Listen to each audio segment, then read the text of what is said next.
నమస్కారం. ప్రాచీన ఆధ్యాత్మిక మూల గ్రంథాలలోని లోతైన విషయాలను డీకోడ్ చేసే ఈ అద్భుతమైన విశ్లేషణకు స్వాగతం. ఈ రోజు మనం ఒక అద్భుతమైన ఆధ్యాత్మిక ప్రయాణం గురించి మాట్లాడుకోబోతున్నాం. మనలో ఒక ఆధ్యాత్మిక మందిరాన్ని ఎలా నిర్మించుకోవాలి, దైనందిన సాధనల ద్వారా జీవితాన్ని ఎలా పరిపూర్ణం చేసుకోవాలి, మరియు అంతిమంగా పరమాత్మతో ఎలా మమేకం కావాలి, వీటన్నిటికీ సంబంధించిన ఒక స్పష్టమైన దశలవారీ మార్గదర్శకాన్ని ఇక్కడ మనం అన్వేషిద్దాం. మరి ఆలస్యమెందుకు, వెంటనే మొదలు పెడదాం. మన ప్రయాణపు ఎజెండా చూస్తే ఇక్కడ 6 స్పష్టమైన దశలు కనిపిస్తున్నాయి. ఆధ్యాత్మిక సాధనకు వార్షిక పునాది, కైవల్యాశ్రమ లక్ష్యాలు, దైనందిన జీవితంలో సదాచారాలు, సత్శాస్త్ర శ్రవణం, సద్గురుకృప మరియు సద్దర్శనము. కాలానుగుణమైన ఆచారాలనే ప్రాథమిక పునాది నుంచి ఏకంగా అంతిమ మోక్షం వరకు మనం ఈ 6 దశల గుండా ప్రయాణించబోతున్నాం. ముందుగా మన ఆధ్యాత్మిక మందిరానికి వేసే అసలు సిసలైన పునాదితో ప్రారంభిద్దాం. అదే మొదటి విభాగం, ఆధ్యాత్మిక సాధనకు వార్షిక పునాది. ఇది మన వార్షిక క్యాలెండర్తో ఎలా ముడిపడి ఉందో తెలిస్తే ఆశ్చర్యపోతాం. ఆదిశంకరాచార్యులు ప్రవేశపెట్టిన ఈ పంచాయతన పూజా విధానం కాలచక్రంతో ఎంత అద్భుతంగా సింకయిందో ఇక్కడ చూడొచ్చు. ఆషాఢమాసంలో గురువారాధన, భాద్రపదంలో గణపతి పూజ, ఆశ్వయుజంలో అంబికా పూజ, కార్తీకమాసంలో శివపూజ, మార్గశిరంలో విష్ణుపూజ మరియు పుష్యమాసంలో సూర్యనారాయణ పూజ. అంటే ఈ 6 నెలల కాలం పూర్తిగా ఏకాగ్రతతో కూడిన సాధనకు, సిద్ధికి ఒక పర్ఫెక్ట్ టైం టేబుల్ అన్నమాట. ఇక్కడ అసలైన మ్యాజిక్ ఉంది. ఒక సాధకుడి సంవత్సర కాలం ఎంత అద్భుతంగా బ్యాలెన్స్ చేయబడిందో చూడండి. సంవత్సరంలో 6 నెలలు కఠినమైన ఆచారాలు, ఏకాగ్రతతో కూడిన సాధన. మరి మిగిలిన 6 నెలలు ఆ సాధన ద్వారా పొందిన జ్ఞానాన్ని, అనుభవాన్ని గ్రహించడానికి, అంటే బోధ, ఆచరణ మరియు నిర్ణయాలకు కేటాయించారు. నిజంగా సమతుల్యత అంటే ఇదే కదా. ఇక ఇప్పుడు మనం చెప్పుకున్న ఈ ఆధ్యాత్మిక సాధనలు, ఆచారాలు సంవత్సరం పొడవునా కొనసాగించడానికి వీలు కల్పించే భౌతిక ప్రదేశాల గురించి చూద్దాం. అవే మన రెండవ విభాగం, కైవల్యాశ్రమ లక్ష్యాలు, ఆదర్శాలు. ఇక్కడ మనం అర్థం చేసుకోవలసిన ఒక ముఖ్యమైన విషయం ఏమిటంటే, ఈ ఆశ్రమాలు కేవలం ఇటుకలు, సిమెంటుతో కట్టిన భవనాలు కావు. అవి సర్వధర్మపీఠాలు, అంటే సర్వజనుల సంక్షేమం కోసం, వారి శ్రేయస్సు కోసం రూపొందించబడిన విశ్వజనీన ఆధ్యాత్మిక కేంద్రాలు. సాధకులకు నిరంతరం సదాచారాలు, సత్శాస్త్ర శ్రవణం, సద్బోధ మరియు సద్గురుకృప అందుబాటులో ఉండేలా చూడటమే వీటి ముఖ్య ఉద్దేశం. అంతేకాదు, ఈ ఆధ్యాత్మిక మార్గమనేది ఏదో ఒక్కరి ఆలోచన నుంచి పుట్టింది కాదు.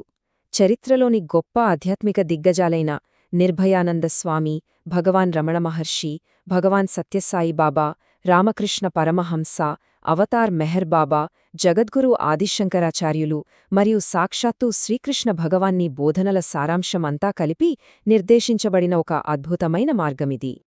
సరే, ఇప్పుడు కాస్త స్థూలస్థాయి నుంచి సూక్ష్మస్థాయికి వెళదాం. మన అంతర్గత ఆధ్యాత్మిక మందిరాన్ని నిర్మించడానికి ఉపయోగించే ఇటుకలలాంటి దైనందిన అలవాట్లు. అవే మన మూడవ విభాగం, దైనందిన జీవితంలో సదాచారాలు. ప్రతిరోజూ మనం పాటించాల్సిన 4 ముఖ్యమైన దశలు ఇక్కడ ఉన్నాయి. 1. వ్యక్తిగతంగా జపము, ధ్యానం చెయ్యడం. 2. సమాజంలో సాత్విక వ్యవహారం కలిగి ఉండటం. 3. నిష్కామకర్మ, అనగా ఎలాంటి ఫలాపేక్ష లేకుండా మన బాధ్యతలు నిర్వర్తించడం. 4. సర్వభూతహితము, అంటే సకల ప్రాణుల శ్రేయస్సు కోరుకోవడం. ఎవరైతే ప్రతిరోజూ ఈ దశలను అనుసరిస్తారో వారి సాధారణ జీవితం కూడా నిరంతర ఈశ్వర సేవగా మారిపోతుంది. ఈ అలవాట్లే కదా దైవంతో ఐక్యం కావడానికి మనకు అసలైన దారి. మరి ఆ రోజువారీ సాధనలను విజయవంతంగా ఆచరించాలంటే ప్రతి సాధకుడు సాక్షి స్వరూపం అనే భావనను అలవర్చుకోవాలి.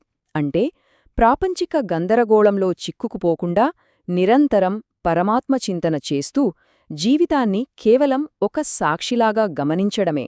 ఈ సాక్షీభావమే మనకు అంతులేని భక్తిని, వైరాగ్యాన్ని, జ్ఞానాన్ని ప్రసాదిస్తుంది. ఇక నెక్స్ట్ స్టెప్, మన ఆధ్యాత్మిక మందిరాన్ని చాలా స్ట్రాంగ్గా ఉంచే సిమెంట్ లాంటి ఒక ముఖ్యమైన అంశాన్ని చూద్దాం.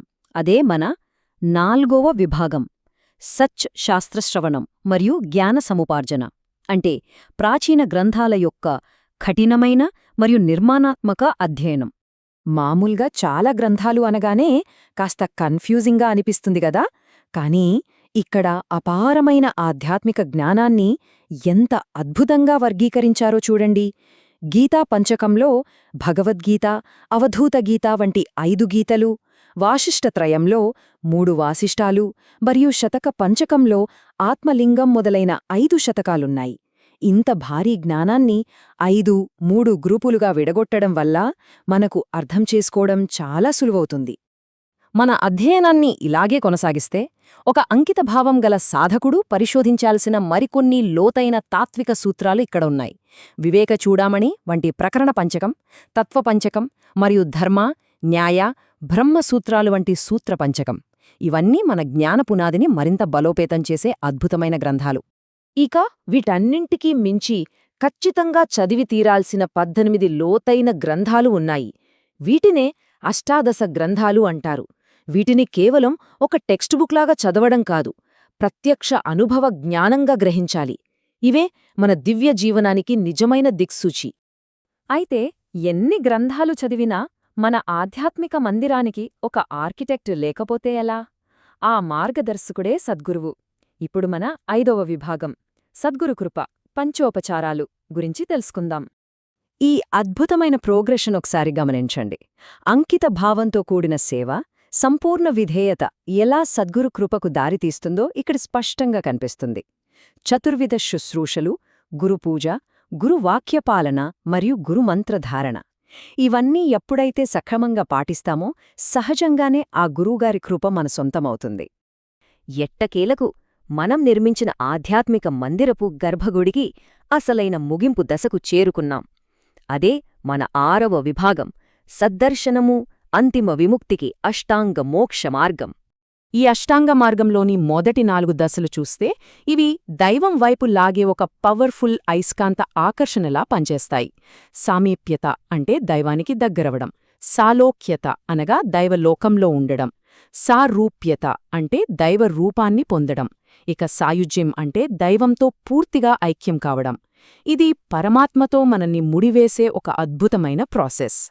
ఆ దైవిక ఐక్యతను ఆధారం చేసుకుని ఈ చివరి 4 దశలు మన ప్రయాణంలో అంతిమ శిఖరాన్ని సూచిస్తాయి. జీవన్ముక్తి అనగా బ్రతికి ఉండగానే విముక్తిని పొందడం, ఆ తర్వాత మోక్షం, మోక్ష సన్యాసం మరియు చివరగా జన్మరాహిత్యము అంటే జనన మరణ చక్రం నుంచి సంపూర్ణమైన స్వేచ్ఛ.